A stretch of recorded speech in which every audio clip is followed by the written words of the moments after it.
the harvest. Greetings to you, dear Ifriqiya FM listeners. This is Imene Nouad with the latest news from across the continent and the world.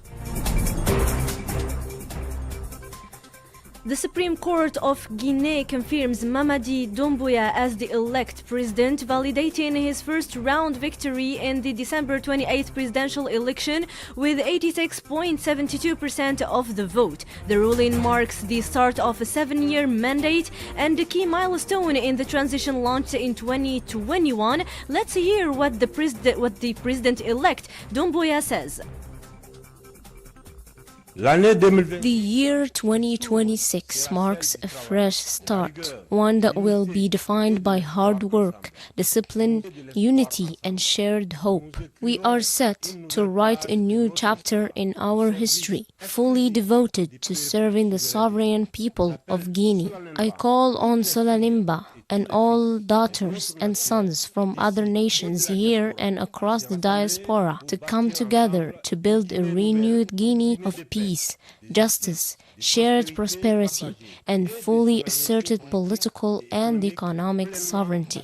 As for me, I will extend my hand to everyone to work together toward a prosperous future.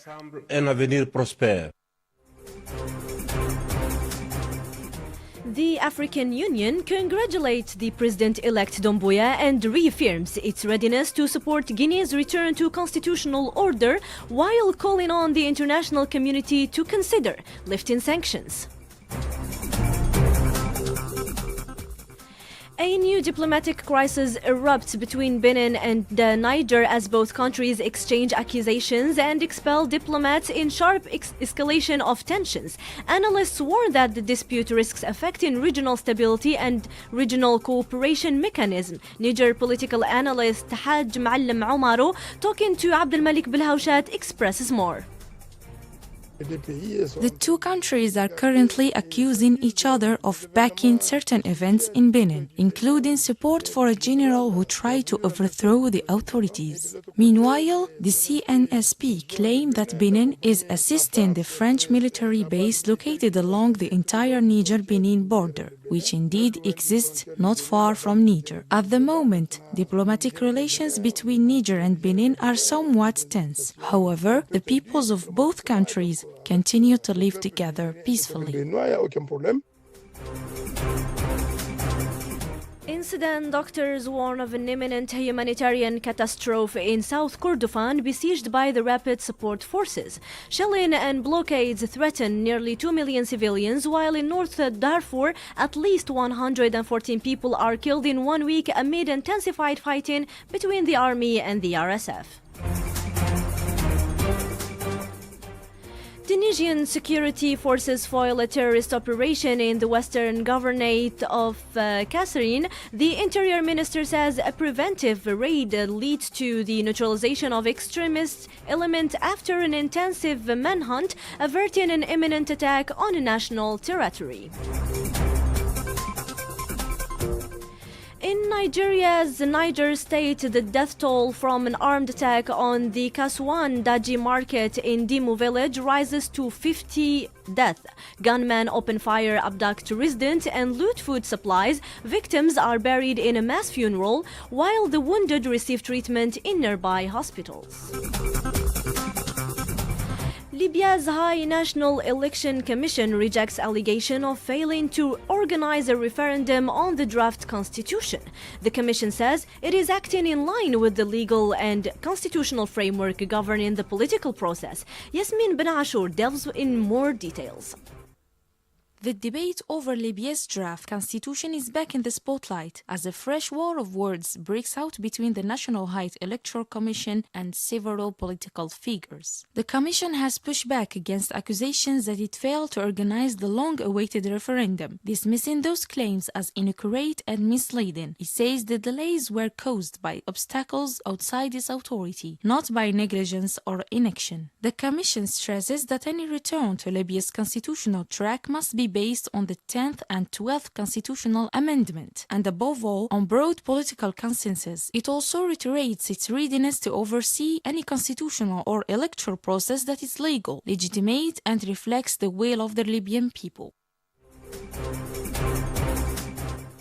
Now turning to the economic front, Liberia unveils a 5-year plan to raise mining revenues to $3 billion per year, reflecting a strong ambition in the mining sector. Widad Alawa explains more on Liberia. In the midst of a growing competition for Africa's mineral wealth, Liberia is laying the groundwork for a bold reset of its mining and energy sector, one that signals a decisive shift from passive revenue collection to strategic state participation. The mining plan unveiled by the Ministry of Mines and Energy focusing on strengthening domestic exploration capacity and developing a reliable geological database. The ministry also plans to digitize 80% of its procedures by 2029. It aims to reduce reliance on mining royalties by increasing the state's equity participation in mining projects. Liberia's mining and energy strategy represents a fundamental restructuring of state participation in natural resource development. This major economic achievement will not only enhance internal Liberian finances, but also contributes to the African economy as a whole.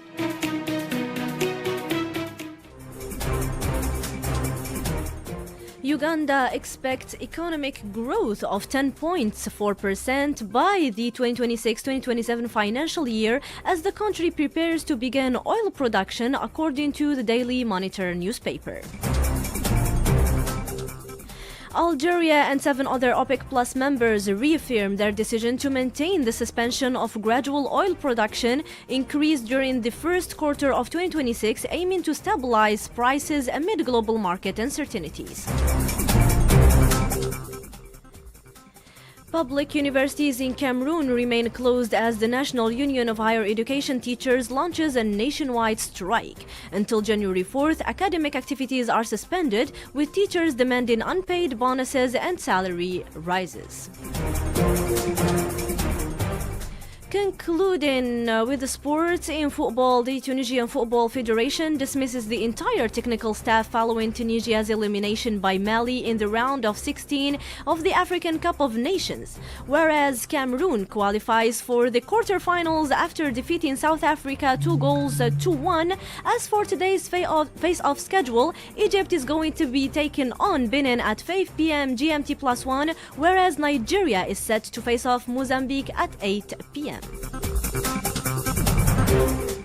This is all for today's harvest. Thank you for paying attention to the fullest. It was directed by Muad Bab Ahmed, observed by Malika, control board with Karim, and streaming with Riyadh. This is all.